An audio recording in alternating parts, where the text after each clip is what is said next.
Hi, I'm Nüffenschwander, and this is my guide on how to make builds for PvP in Dark Souls 2. Because I want to keep things short and focused, I will get right into things and I will not discuss all the points in detail. The following is meant as just a basic guideline for making the best build possible in regards to what you want to do with it. Before you start playing the game, use a build planner to lay out your build regarding level distribution and the gear you want to use. There are two very good build planners out there, Mugen Monkey and Game Builds. I will leave links to those in the description. You can make an account there and save builds online or export them as text. Either one is highly recommended to keep your final build goals in plain view. The starting class has not that much impact on your build's development. It mainly determines with which stat distribution you start out with and what items you have in the beginning. Soul Vessels let you change your stat distribution later on, but remember, you cannot change the stats already leveled by your starting class. So if you want to optimize, you want to carefully choose beforehand the class that wastes the least points on stats you're not going to use. Pure physical builds with the Flynn's Ring want to go with Knight, because this class only wastes 13 points for intelligence, faith and attunement versus, for example, 15 wasted points with the warrior class or 30 wasted points with the sorcerer class. Pure physical build that do not want to use Flynn's Ring should go with Bandit, because that has only 11 wasted points but starts with 11 points in vitality, which is too much for a Flynn's build using the third dragon ring also. Sorcerers usually want to go with Sorcerer, Clerics want to go for Knight, Hexers and Pyromancers usually want to go with the Deprived class. For hybrid builds, make out the 1 or 2 stats you don't need and pick the starting class with the least points already invested in that from the start. Dark Souls 2 has soul memory matchmaking, and only the arena has a soul level priority system where the game will try to find an opponent within a ±5 soul level range. If it can't, you get matched without any criterion whatsoever. Because soul level was the matchmaking factor in Dark Souls 1 and Demon Souls, many people still kept their level anyway.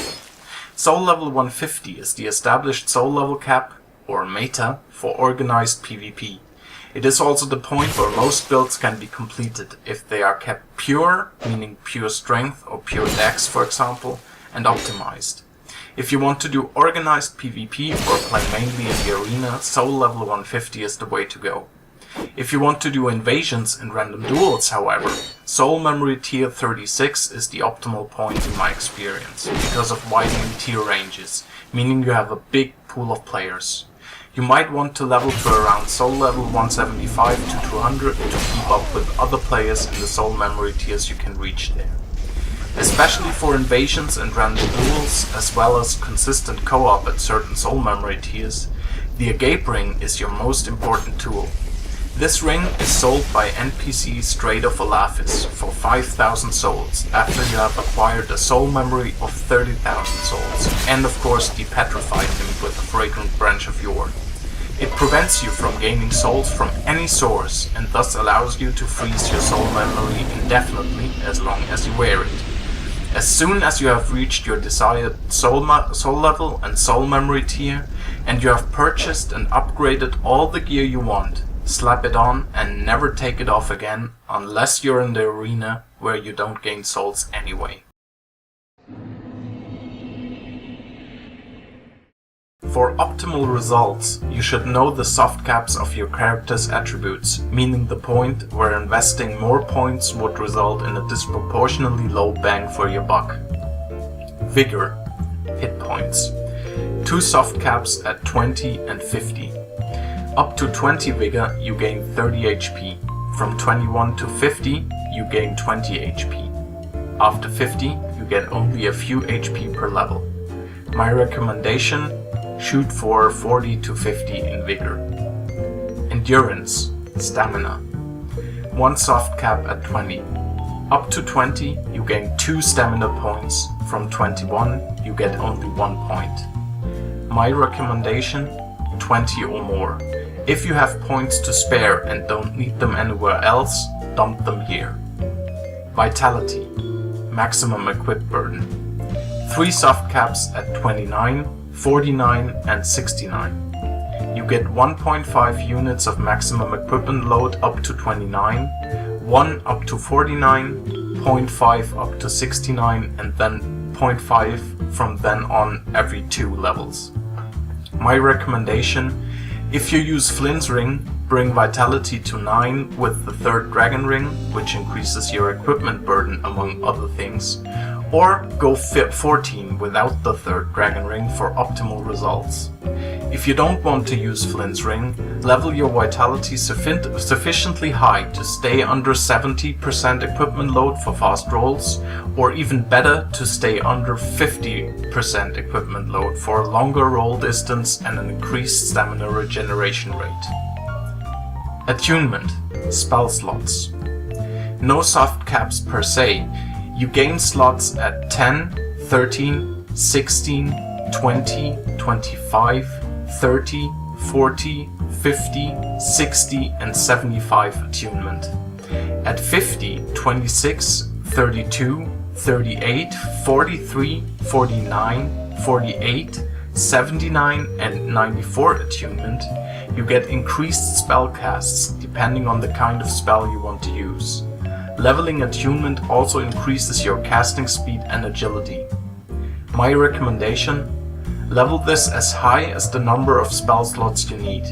Keep the cost increase points in mind. For example, if you need 30 attunement for 6 slots, 32 may be worth it for more costs. Strength and dexterity. Physical damage. 2 relevant soft caps at 40, 50. My recommendation: don't go over 40 unless you use an S-scaling weapon or need higher strength to meet the weapon's stat requirements. Adaptability. Increases iframes of dodge rolls and backstabs among other things. What you should be looking at is your agility. This is what actually matters for PvP, and it has 2 relevant soft caps at 100 and 105, which will both give you 7 iframes while backstabbing and 12 or 13 iframes for dodge rolls. My recommendation: 100 in agility is optimal. Intelligence and faith. Elemental damage. Soft caps at 50 for pure element damage or 30 for hexes and pyromancies.